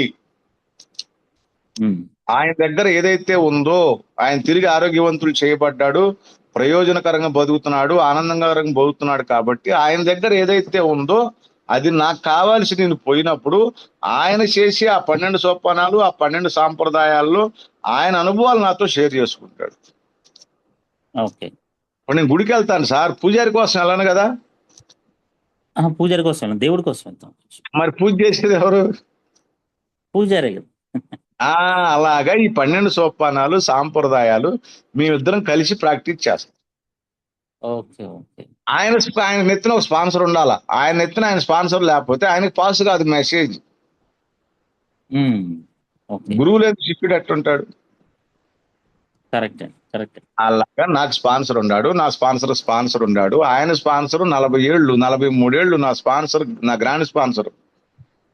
ఆయన స్పాన్సర్ చచ్చిపోతే 3వ రోజు ఇంకో స్పాన్సర్ తీసుకున్నాడు. ఓకే. అంటే మేము పాడ మీద పడుకున్న దాకా మా నెత్తిన ఒకటి ఉండాలి మమ్మల్ని నడపడానికి. మంచిది, గ్రేట్ డెసిషన్ అండి, సూపర్. దాన్నే నా జీవితంలో నడుపుకున్నప్పుడు ఎవడో నడపగలగా సార్. Correct correct. అది నడుపుకోకపోతే మా జీవితం మళ్ళీ మేము ఓల్డ్ యాటిట్యూడ్ వచ్చేస్తుంది. అది ఇది ఈ ప్రాసెస్ మీద మాకు ఒక ఫెలోషిప్ డెవలప్ అయింది, లిటరేచర్ డెవలప్ అయింది. మాది 2 ఫెలోషిప్, స్పాన్సర్షిప్. ఓకే. అందుకని రియాబుల్లో వాళ్ళని బాగు చేద్దాం, వీళ్ళని బాగు చేద్దాం అని మానేసేయండి. అదే మేము పవర్లెస్ హిట్లర్లమే. వాడు పవర్ఫుల్ హిట్లర్, ప్రపంచాన్ని నాశనం చేశాడు వాడు. అవునవును. మా ఆలోచన విధానానికి, మా తెలివితేటలకి, మా కళలకి, మా యాటిట్యూడ్కి తెలివితేటలు ఉంటే ఆ ట్రంప్ గాడు నా చిటికరి వేలు అంతటోడు వాడు. ఆఫ్టర్ ఆల్ ట్రంప్ గాడు, అర్థమైంది. ఆఫ్టర్ ఆల్ దావుద్ ఇబ్రహీం, వీళ్ళందరూ 1000 మంది కలిస్తే అంత డేంజర్ నా కొడుకులో. నేను అంతకంటే పవర్ఫుల్ డేంజర్ ఉంది, అర్థమైంది. అందుకని మాలాంటి వాళ్ళతో దూరంగా ఉండండి. ఎందుకంటే మీరు మనశ్శాంతిగా ఉంటారు, లేకపోతే మీకు కూడా పద్ది. తప్పదు కదండి, సైకాలజిస్ట్ గా అందరినీ స్టడీ చేయాల్సి ఉంటుంది. అదే మీరు చెయ్యాల్సింది చెయ్యండి అంతే. అదే అదే, అందుకంటే బాగు చేయాలని ప్రయత్నించకండి. ఎందుకంటే నన్ను నేను బాగు చేసుకోలేను. I know it. బాబు ఇది కాదు, ఇది సబ్జెక్ట్, ఇది నచ్చితే తీసుకో, నచ్చపోతే నీ ఇష్టం. నచ్చపోతే నీ ఇష్టం, అంతే అంతే. కన్న తల్లి అన్నం తీసుకొచ్చి ఆడ పెట్టుద్ది. ఆకలి అనేది ఇవ్వలేదు కదా తల్లి. మీ ఎంతూజియాజం మంచిదే, కానీ మేము మీకు అర్థం కాము. ఎందుకంటే మేమే ఒక అర్థం కాని జబ్బు పడిపోయాం, అన్రికగ్నైజ్డ్ డిసీజ్ కి ఎఫెక్ట్ అయిపోయాం. అది ఆ తల్లి గర్భంలో పిండం తయారయ్యేటప్పుడే ఎఫెక్ట్ అయ్యాం. మా బిగ్ బుక్ అదే చెప్పుద్ది, జన్మాంత అంటది. మాకేం మీకు అర్థం కాదు, మీకేం అర్థం అవుతాం అని చెప్పండి. సారీ సార్, మీకు ఏదైనా లాంగ్ మాట్లాడేది ఇంకెవరైనా ఉండారా? అన్న హరిబాబా మాట్లాడేది. హలో, హరిబాబు గారు కాదు, ఎవరో సైకారిస్ట్ డాక్టర్ గారు అంట.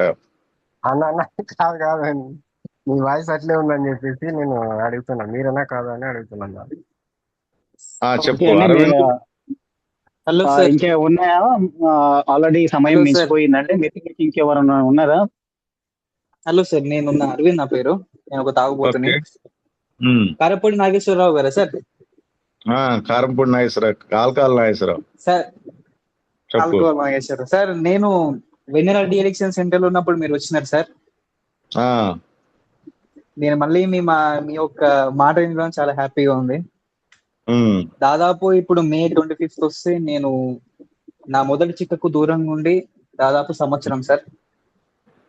ప్రోగ్రామ్స్ కి వెళ్తున్నా, ఆన్లైన్ మీటింగ్స్ కి వెళ్తున్నా, నా ఒక తోటి మిత్రులను నేను డైలీ షేరింగ్ చేసుకుంటున్నా, బిగ్ బుక్ చదువుతున్నా. ఓకే, అంతా ఇప్పుడిప్పుడే ఒక తొలిమెంటు. అదే సార్ క్వశ్చన్ క్వశ్చన్ చెప్పబోతున్నా. క్వశ్చన్ అడగండి. క్వశ్చన్ ఏంటి? అంటే అప్పటికి ఇప్పటికి చాలా కాన్ఫిడెన్స్ లెవెల్ తగ్గిపోయింది, సరిగ్గా మాట్లాడలేకపోతున్నా. నేను ఏదైతే చెప్పాలనుకుంటున్నానో అది సరిగ్గా నేను ఇంప్లిమెంట్ చేయలేకపోతున్నా. అంటే వేరే వాళ్ళకి నేను క్లారిటీగా చెప్పలేకపోతున్నా. వరంగల్లో ఒకప్పటికి ఉంటావా? ఇప్పటికి చాలా డిఫరెంట్ ఉంది. అవును సార్, భూపాలపల్లి. భోపాల్పల్లి మీటింగ్కి వెళ్తున్నావా? మీటింగ్ లోకి వెళ్తున్నా సార్. మరి ఇంకా ఎవరైనా స్పాన్సర్ని తీసుకొని పని చేసుకో. Okay okay sir. ఒకళ్ళనే వరంగల్లో ఉన్నారు కదా, శివుడు, మన రామ్మోహన్, వాళ్ళందరూ ఉన్నారు కదా. వెళ్తున్నా సార్ ఆల్రెడీ. ఎవరో ఒకరిని తీసుకొని స్టెప్ వర్క్ చేసుకో. Okay okay sir. లేదంటే నాతో పని చేద్దాం అనుకుంటే నాకు ఫోన్ చేయి. ఎట్లా సార్, ఎట్లా మిమ్మల్ని కాంటాక్ట్ అవ్వడం? నా నెంబర్ వేసుకో, ఓకే సార్. 9248 ఒక్క నిమిషం sir.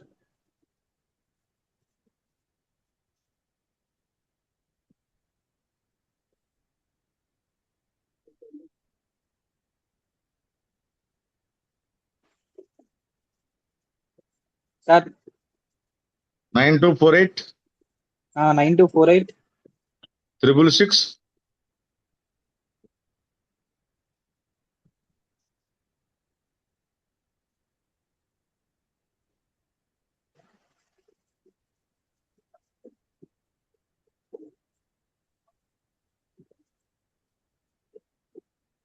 Sir 9248 666 706. Okay sir. Nageswara Rao. మిత్రులు ఎవరైనా సరే మిత్రులలో ఎవరైనా సరే చేయాలనుకుంటే కనుక నాగేశ్వరరావు గారి నంబరు మీకు చాట్ బాక్స్ లో పెట్టారండి. వీలైన మిత్రులు ఎవరైనా ఉంటే తీసుకొని కాల్ చేయగలరు. And moreover thank you Nageswara Rao అన్నయ్య. మీటింగ్ సమయం ఆల్రెడీ చాలా మించిపోయింది. మీకు థ్యాంక్ యూ అండి. మీరు వచ్చి మీ అనుభవం, శక్తి, ఆశను, స్ఫూర్తిని పంచినందుకు ప్రోగ్రామ్ సంబంధించిన వాటిని. అండ్ మిత్రులు ఎవరైనా సరే ముందుకు వచ్చి నేను బాధ్యులను ఐక్యత ప్రకటన చేయగలరని కోరుకుంటున్నానండి. అవకాశం ఉన్న మిత్రులు ఎవరైనా సరే. లింగయ్య గారు లేరు. మిత్రులు ఎవరైనా ముందుకు వచ్చేసి నేను బాధ్యులను ఐక్యత ప్రకటన చేయగలుగుతారండి?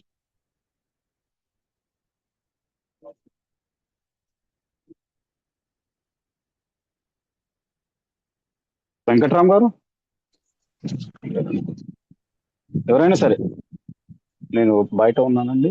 ఎవరి దగ్గర ఐక్యత ప్రకటన చేయండి. రాజు గారు చేయమంటారా? చేయండి. థ్యాంక్ యూ అండి. హాయ్ అండి, నా పేరు రాజు. నేను ఒక తాగుబోతున్నా. దేవుని దయ ఏ కార్యక్రమం స్పాన్సర్ మరియు కుటుంబ సభ్యుల సహకారంతో ఈ ఒక్కరోజు మొదటి చుక్కకు దూరంగా ఉన్నాను.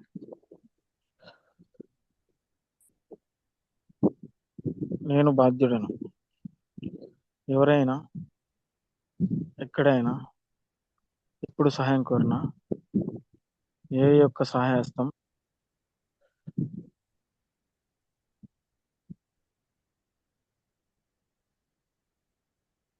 ఎల్లప్పుడూ అక్కడ ఉండాలని నేను కోరుకుంటాను. అందుకు నేను బాధ్యుడను. ఐక్యత ప్రకటన మా ఉమ్మడి సంక్షేమాన్ని ఎప్పుడు ముందు నిలుపుతూ, మా మిత్రమండలిని ఎప్పుడు ఐక్యంగా ఉంచుతూ ఏ భవిష్యత్తుకు మేము రుణపడి ఉంటాము.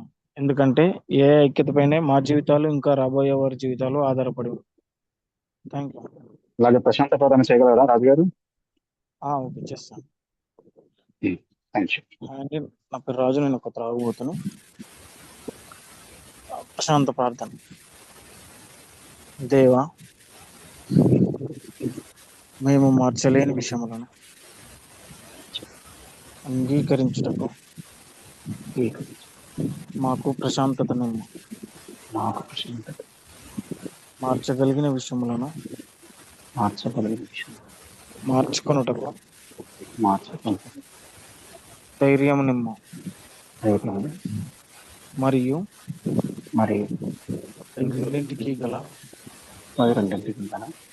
తేడా తెలుసుకొని వివేకం నిమ్ము. Thank you Raju. Good night అండి మిత్రులందరికీ. శుభరాత్రి.